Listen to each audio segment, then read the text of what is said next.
New York-based Venier Motorcycles has been in operation for more than a decade, over the course of which they've built countless fantastic one-offs.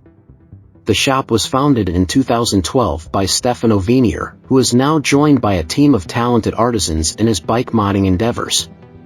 Although they've customized motorcycles from several marques, Moto Guzzi builds have long been their main specialty.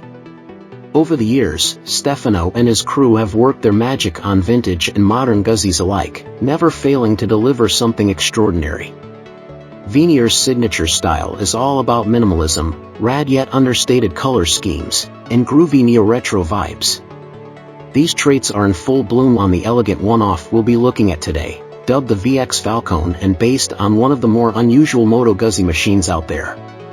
To be exact, the project started with Mandello del Lario's single-cylinder Nuovo Falcone, a model originally developed for the Italian Army in the late 60s. Its powertrain configuration sets it apart from most of the other bikes built by this brand, and Venier was thrilled with its classic utilitarian charm.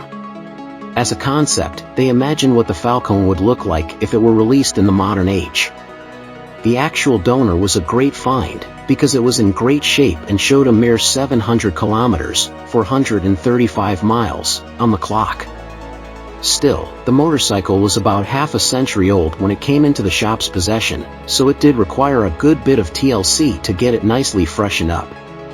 After taking it apart and ditching every piece of stock bodywork they could get their hands on, Venier's specialists turned their attention to the 498 cubic centimeters engine. An invigorating overhaul took the old-school thumper back to its former glory, with youthful seals and gaskets fitted while it was being reassembled.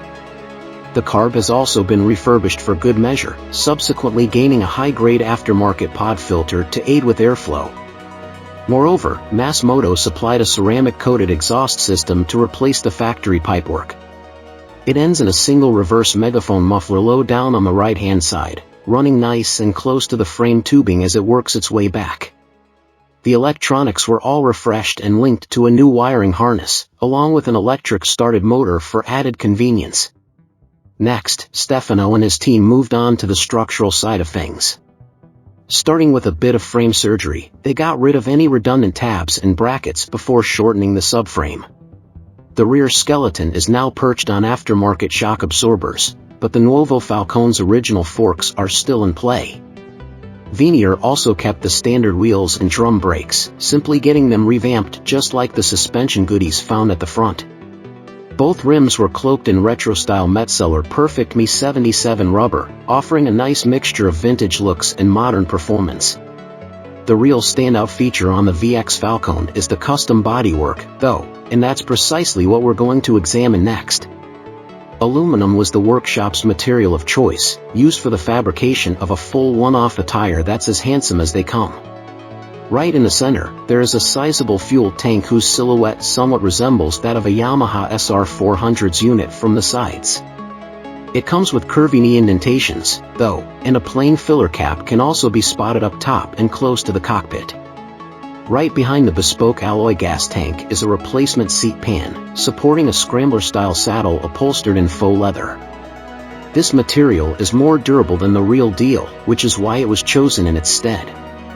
The bench seat is accompanied by a set of angular side panels on the flanks, while a short rear fender is mounted up high right behind it. You will also find a compact mudguard at the front end, along with a cylindrical headlight bucket surrounding premium LED componentry.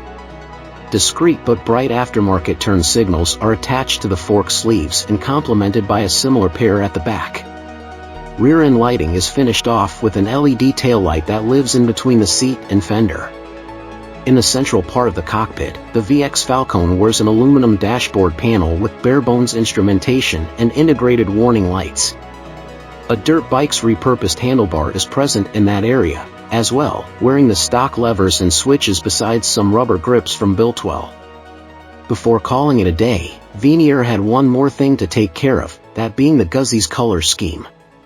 The livery they went with is just as gorgeous as it is subdued, combining dark gray and black in a mixture of matte and satin finishes. Slight pinches of gold are present on the fuel tank, and they're virtually the only droplets of color you'll see on this muted head turner.